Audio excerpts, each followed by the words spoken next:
నిన్నటి రోజున కడియం శ్రీహరి గారు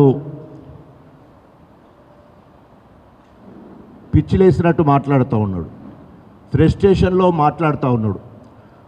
ఇప్పటికే ఆయన పార్టీ ఫిరాయింపు విషయంలో అనేక రకాలుగా అనేక మార్లు పూటకో మాట ఏ రోడ్డుకాడ ఆ పాట పాడినట్టు కడియం శ్రీహరి మాట్లాడింది మొత్తము యావత్ ప్రపంచానికి ప్రత్యేకంగా మీ అందరు కూడా గొప్పగా తెలుసు. ప్రజాస్వామ్యాన్ని తుంగలో తొక్కుతూ రాజ్యాంగానికి విలువ లేకుండా ఏమాత్రము నైతిక విలువలను పాటించకుండా ఇష్టం వచ్చినట్టు మాట్లాడడం జరుగుతూ ఉంది. 60 సంవత్సరాలు అప్పనంగా రిజర్వేషన్లు వాడుకొని ఆ రాజ్యాంగాన్ని కించపరుస్తూ, సుప్రీంకోర్టును కించపరుస్తూ, స్పీకర్ను కించపరుస్తూ, బ్లాక్మెయిల్ చేస్తూ నిన్న మాట్లాడడం జరిగింది. నేను రాజీనామా చేయడం లేదని మాట్లాడడం నిజంగా సిగ్గుచేటు. ఈరోజు బీఆర్ఎస్ కార్యకర్తల రక్తాన్ని చెమట చేసుకొని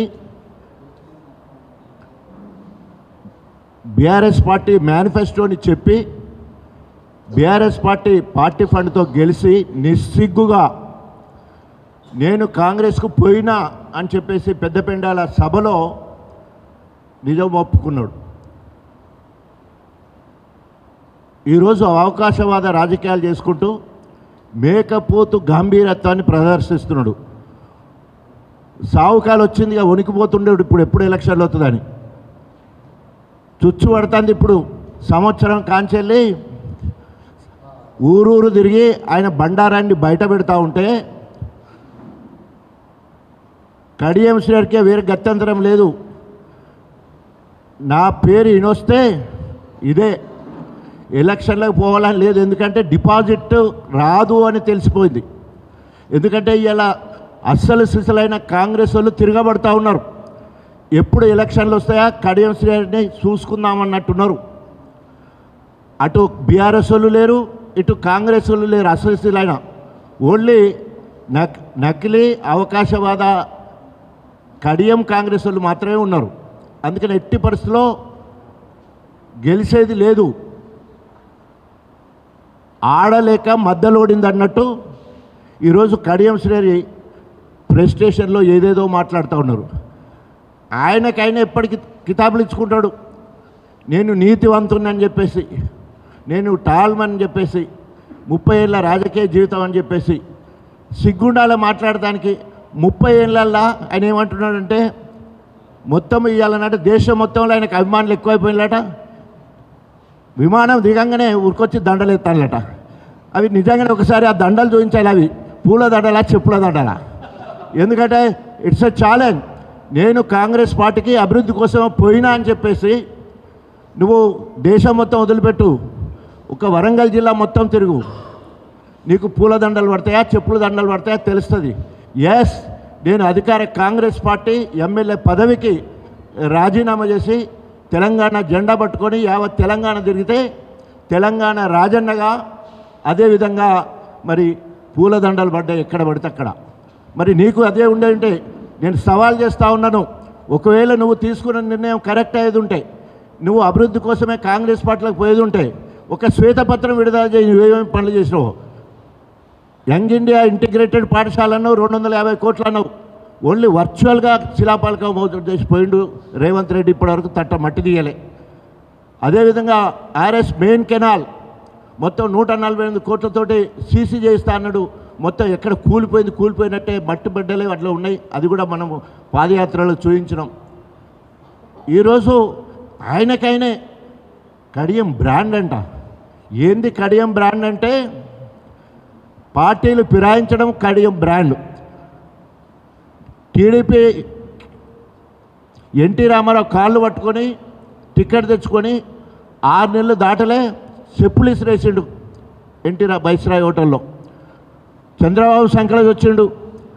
అక్కడి ఆయనకెండు ఓటు పొడిచి అవకాశవాదంగా మళ్ళా కేసీఆర్ దగ్గరికి వచ్చి 10 సంవత్సరాలు అన్ని పదవులు రాజ్యాంగబద్ధంగా అన్ని పదవులు అనుభవించి తిన్నింటి వాసాలు లెక్కబెట్టినట్టు బ్లాక్మెయిల్ చేసి ఆయన ఎమ్మెల్యే టికెట్ తెచ్చుకొని డబుల్ బ్లాక్మెయిల్ చేసి బిడ్డకు ఎంపీ టికెట్ పార్టీ ఫండ్ తీసుకున్న తర్వాత జంపు చేయాలని కాంగ్రెస్ పార్టీలోకి.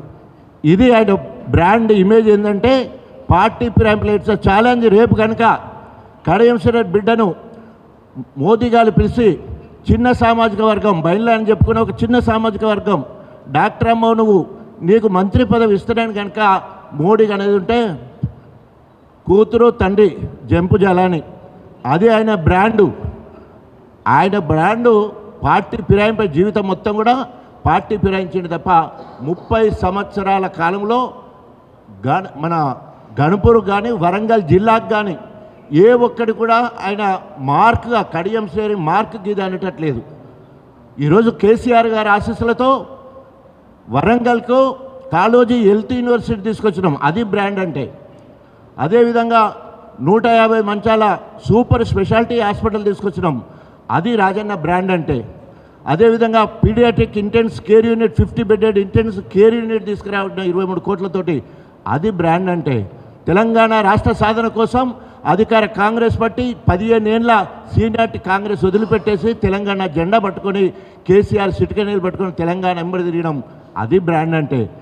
జనగాం జిల్లా సాధన కోసము నా రాజకీయ జీవితాన్ని పరంగా పెట్టి జనగాం జిల్లా ఏర్పాటు చేసినాం. అది బ్రాండ్ అంటే. గణపురం నియోజకవర్గంలో 9 రిజర్వాయర్లను నిర్మించి 1,53,000 ఎకరాలకు నీళ్ళు అందిస్తున్నాము. అది బ్రాండ్ అంటే.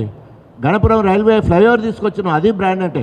అరే ఒక్కటంటే ఒక్క పని చేయకుండా ఓన్లీ కులాన్ని అడ్డం పెట్టుకొని గ్రూపు రాజకీయాలు చేసుకుంటూ మొత్తము ఏదో ఒక మిస్మరేజ్ చేసి అధినాయకునికి దగ్గరయ్యి కుండకూరు ముచ్చట్లు చెప్పి ఈరోజు అందలం ఎక్కిన పరిస్థితి మనకు కొట్టొచ్చినట్టు చూసినాం అనేక సందర్భాలలో. It's challenge. ఇప్పటి వరకు కూడా ఆయన 4 సార్లు గెలిచినా నేను అసలు మొత్తం నీ ఓట్లు మొత్తం లెక్కబెట్టు, నా ఓట్లు మొత్తం అయినా లెక్కబెట్టు. నేను 4 సార్లు గెలిచినా, నేను కంటిన్యూస్గా 4 సార్లు గెలిచినా, ఆకుండా గెలిచినావు. మొత్తం కలితే నా ఒక్కసారి గెలిచిన దానికి కూడా సమానం కాదు. నీ మొత్తం 4 సార్ల మెజారిటీ మొత్తం నేను ఒక్కసారి గెలిచిన దానితో కూడా సమానం కాదు. ఎందుకు ఎట్లా మాట్లాడతాడంటే మొత్తం గోబెల్స్ ప్రచారంలో దిట్ట. ఏం పని చేయకుండా మొత్తం నేనే చేసినని చెప్పుకుంటూ ఈరోజు కాలం వెళ్ళబోసుకుంటూ అవకాశవాద రాజకీయాలు, రాజకీయ ప్రయోజనాలు, బిడ్డకు ఎంపీ టికెట్, ఆర్థిక లావాదేవీలు. ఇక నేను ఎట్లాగో నాకు 73-74 అయిపోయింది. అయినా చెప్పుకుంటా నాకు 73-74 అయిపోయింది. ఎంత దొరికితే అంత దోసుకోవాలనే ఆలోచనతో ముందు పోతా ఉన్నాడే తప్ప ఎక్కడ కూడా ఇప్పటి వరకు మరి ఆయన చేసింది శూన్యం. ఈ రకంగా ఆయన గ్రూప్ రాజకీయాలు చేయడమే కాకుండా ఈరోజు పచ్చని కాపురాల చిచ్చుపెట్టే రకం. తింటే ఓర్వాడు, తింటే ప్లేట్ మొక్కన గట్టిగా చూస్తాడు ఏమున్నది, ఎక్కడ ఏమేమి ఉన్నదని చూస్తాడు. బట్టలు తెల్లగేసుకుంటే ఓర్వాడు, ఆఖరికి గట్టిగా మాట్లాడుతుంటే కూడా మన మొక్కని ఇట్లా చూస్తూ అంటాడు.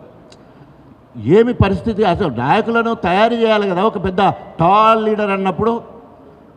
మరి అలాంటి కార్యక్రమం కానీ దళితులను ఎంకరేజ్ చేసింది కానీ ఆయన రాజకీయ వారసులనే వాళ్ళని తయారు చేసినట్టు ఎక్కడ ఉండదు. అందరు కూడా ఏమంటారు భస్మాసుర అస్తం వేసి తొక్కుడే. అందుకనే ఆయనకు దళిత దొరాని పేరు వచ్చింది, కల్ నాయక్ అని పేరు వచ్చింది. ఆయన టీడీపీలు ఉన్నప్పటి నుంచి ఆ పేర్లు అట్లాగే ముందు పోతున్నాయి. ఆయన అనుకుంటున్నాడు అది కాంగ్రెస్లో నడుస్తుందని అనుకుంటున్నాడు. నేను కాంగ్రెస్లో 15 సంవత్సరాలు పనిచేసిన, ఆయన 15 నెలలు మాత్రమే. ఇంకా పూర్తి కాంగ్రెస్ పరిస్థితి తెలియదు. కాంగ్రెస్ పార్టీలో అధినాయకులను బ్లాక్మెయిల్ చేయాలని చూస్తూ ఉన్నాడు. ఇక్కడ స్పీకర్ని కూడా బ్లాక్మెయిల్ చేసి నేను రాజీనామా చేయనంటాడు. కడియం శ్రీహరి గారు, రాజ్యాంగం ఉన్నది, సుప్రీంకోర్టు ఉన్నది. తప్పకుండా నువ్వు రాజీనామా చేయకు. నువ్వు తప్పకుండా బహిష్కరణ వేటు మొన్న ముకుల్ రాయ్ ఏ రకంగానైతే 6 సంవత్సరాలకు బహిష్కరణ వేటు ఉందో దానికి సిద్ధంగా ఉండు. ఎట్లాగో నీకు ఓట్లు పడవని తేలిపోయింది కాబట్టి నీకు బహిష్కరణే కరెక్టు. మంచిగానే నిర్ణయం తీసుకున్నావు. నువ్వు రాజీనామా చేయకు.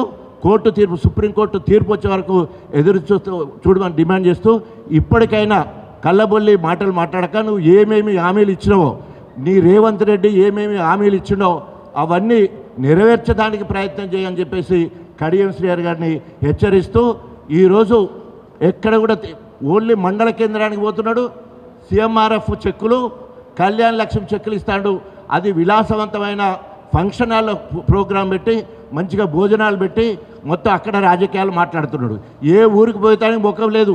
ఎందుకంటే ఏ ఊరిలో ఒక ఇంటికి ఇచ్చింది లేదు, ఊరికి ఇచ్చింది లేదు, ఊరు బయట ఇచ్చింది లేదు. అన్నీ ఇప్పటి వరకు బీఆర్ఎస్ ప్రభుత్వము అమలు పరిచిన పథకాలే నడుస్తున్నాయి. కానీ అదనంగా ఒక్క రూపాయి కూడా కడియం శ్రీహరి తీసుకురాలేదని హెచ్చరిస్తూ ఈరోజు